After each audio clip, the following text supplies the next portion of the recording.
All right, here with head cross-country coach Jamey Harris. Coach, you took a small group of men to the Bronco Invitational this past week in Sunnyvale, down in the Bay Area. Competed in the open race. Talk about that a little bit. And I know you mentioned last week when we talked that you were trying to kind of fill out that men's last couple spots to take into conference championships this upcoming week. So how did that go for you? Yeah, so I was arguably maybe too focused on just like figuring out who we were gonna take to the conference meet, we did that. Mission accomplished, certainly. Johnny and Hunter ran their best races of the season, and so earned their spots there. But I think we could have had a better overall team performance, if we talked more about that and less on just that as like a qualifier for the conference meetings. You had Hunter was placed 39th, ran 25:37, and his last PR of last season when he ran at Sac State was 26:59 in the same race. So he's just had this huge improvement over the season. Last year he was running unattached as a red shirt. Okay. And he did run faster than that, but it's been significant progress he's made, especially in the 8K in this since he's been here. It was definitely a solid performance from him. A smart race, and he's hungry for more. Yeah. So that was good. That was good to see. How do you balance, within the team, kind of them competing with each other for these spots? I mean, it's probably good to have some of that competition, since they are competing and all that. But how do you manage that as a coach? Yeah, I mean that's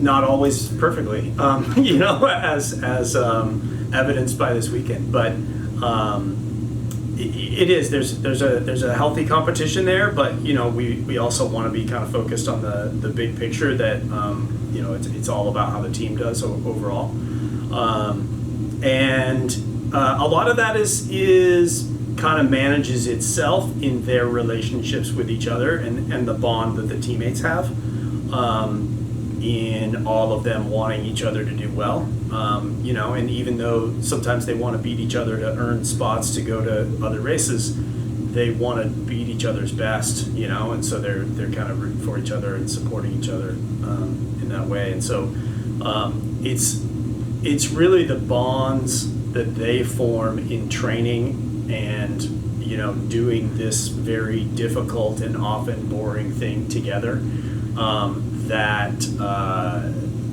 kind of does that for itself almost. This weekend is the CCAA Championships at East Bay. So you're bringing the men's squad and the women's squad down. Just kind of what are you looking for training this week and tapering off into Saturday? Yeah, the biggest cliche of cross-country coaches of all time, the hay is in the barn. The hard work is done. And so we're all about trying to make sure that everybody gets totally healthy and the legs are fresh going into the race on Saturday. So it's too late to get fitter and it's too late to lose fitness. So we've got a bunch of people cross training to make sure that we take care of some little aches and pains and try to clear those out and try to kind of try to get rid of eliminate any distractions, any nagging issues.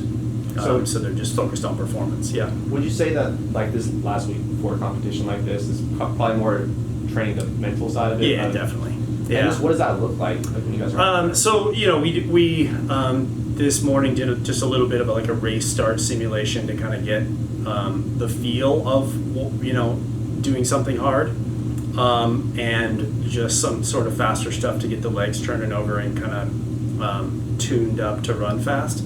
And that's it. I mean, it was a pretty low volume workout. We're just kind of enough to keep the ball rolling, and enough to kind of feel like we did something, but not enough to make people tired or keep people tired. And now the next couple days will be the same sort of thing. A lot of people will take one of the next 2 days off, or cross train, or something lighter to kind of freshen up the legs. But we'll continue to do enough that people don't go crazy, overthinking or being anxious, or runners tend to run every day most of the time, and so they feel weird when they don't, and they get anxious when they don't.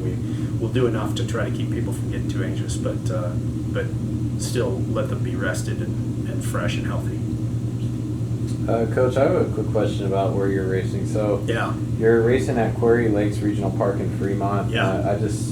Have you ever raced there before, like with Humboldt? And two, is it similar to being the Broncos this past weekend? Are those comparable at all? What goes into that? So we actually, on our way down to Bronco, we were going down 880, and so we pulled over, took a little detour, and just kind of looked at it.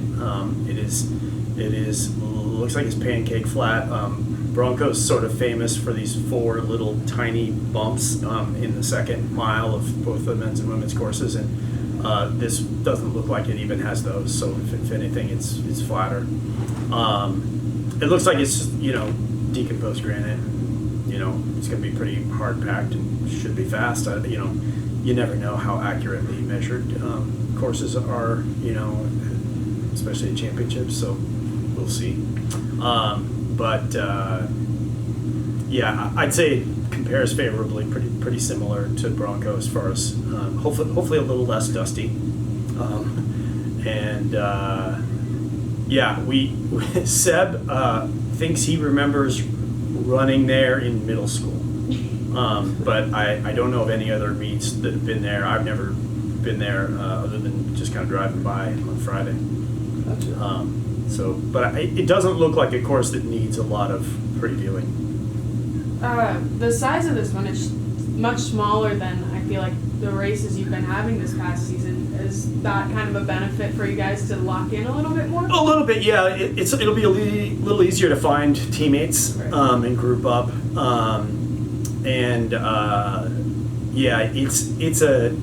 It's a compact race, but it's fairly elite. We're in a very tough conference, and so the races will be sort of top heavy, but not that big numbers wise. Awesome. Well, good luck this week at the championships, and I'm sure we'll talk to you early next week, hopefully with some good news. Hopefully. All right. Thanks, Coach. Thanks, Thanks. Jamey.